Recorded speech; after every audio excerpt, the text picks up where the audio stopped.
দর্শক আপনাদেরকে জানিয়ে রাখি, আজ থেকে ঢাকা ভাঙ্গা রাজবাড়ী রুটে একজোড়া কমিউটার ট্রেন চালু হতে যাচ্ছে। মাদারীপুরের শিবচর স্টেশনে এই মুহূর্তে আমাদের একজন সহকর্মী রয়েছেন, সেখানে রেলমন্ত্রী মোহাম্মদ জিলুল হাকিমও রয়েছেন। আমরা একটু সরাসরি সেখানে যেতে চাই। মাহফুজ, নিশ্চয়ই শুনতে পাচ্ছেন, আপনি ট্রেনের ভিতরে রয়েছেন, আমি বুঝতে পারছি। সার্বিক অবস্থাটি যদি একটু তুলে ধরেন।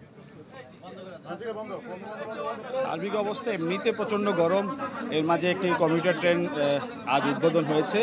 মূলত এই ট্রেনটিতে এসি কেবিন বা এসি সিট নেই, সাধারণ শোভন চেয়ার দিয়ে আসলে প্রাথমিকভাবে যাতায়াত করবে। মন্ত্রী কিছুক্ষণ আগে উদ্বোধন করেছেন, তিনি বলেছেন যে পরবর্তীতে নতুন কোচ ইঞ্জিন আসলে সেক্ষেত্রে নানা শীতব নিয়ন্ত্রিত বিষয়গুলো সুবিধা দেওয়া হবে।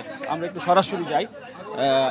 মন্ত্রী মহোদয় রয়েছেন, রেলমন্ত্রী, এবং আমরা যদি দেখছি যে চিফ হুইপও রয়েছেন।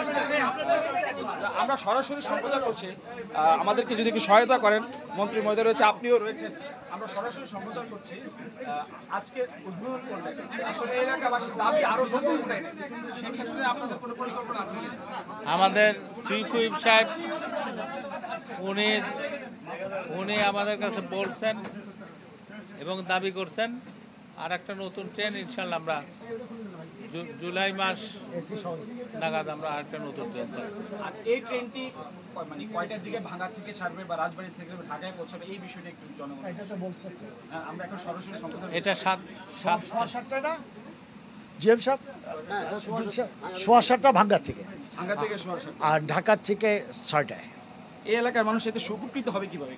এটা সব দিক দিয়ে উপকৃত হবে। একটা হলো, আপনারা জানেন যে ঢাকা শহরে যে যানজট, আমাদের সড়ক পথে যেতে গেলে এই যানজটটা আমাদের মোকাবেলা করতে হয়, বিশেষ করে হানি ফ্লাইওভারে।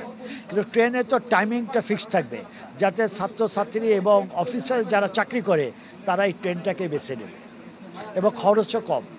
সড়ক পথের তুলনায় কি খরচ কম? সড়ক পথের তুলনায় এটা খরচ কম। কতটুকু কম বা কেন সাশ্রয়ী হবে? সড়ক পথে আপনারা জানেন যে আমাদের যে কমলাপুর রেল স্টেশন, সেখান থেকে কিন্তু মেট্রো রেল উত্তরা পর্যন্ত যাচ্ছে এবং ঢাকা ইউনিভার্সিটি সহ বিভিন্ন জায়গায় যাচ্ছে। এই যে একটা নেটওয়ার্ক হয়েছে, এই নেটওয়ার্কে তো সড়ক পথে নাই। সড়ক পথে তাদেরকে যেতে হয় গুলিস্তান থেকে তাদেরকে আবার অন্য একটা ট্রান্সপোর্ট নিতে হয়। তাই ছাত্রছাত্রীদের জন্য এটা ব্যয়বহুল। আমাদের প্রায় হাজার হাজার মানুষ টঙ্গী ঢাকা শহরে থাকে। আমাদের এই যে বিশেষ করে শরীয়তপুর, মাদারীপুর আর মুন্সিগঞ্জ, এখানে কিন্তু একটা প্রবাসী অনেক।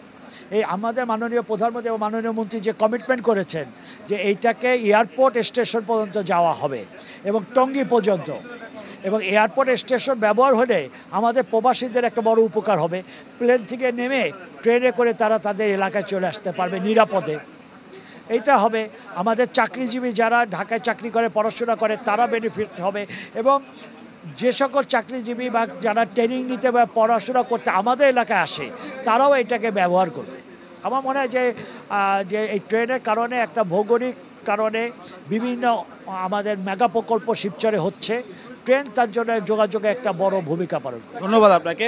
আমরা যেটি শুনছিলাম যে এই ট্রেন চালু হওয়াতে যারা সাধারণ শিক্ষার্থী বা ঢাকা থেকে এসে অফিস করতে পারবে, এই সুবিধা হবে, এবং এলাকাবাসীর দাবি একটি নতুন ট্রেন দেওয়ার, সেটিও চেষ্টা করা হচ্ছে। নতুন ইঞ্জিন এবং নতুন কোচ আসলে আসলে এই ভাঙ্গা, ঢাকা, রাজবাড়ী এই রুটগুলোতে আসলে নতুন ট্রেন চালু হবে।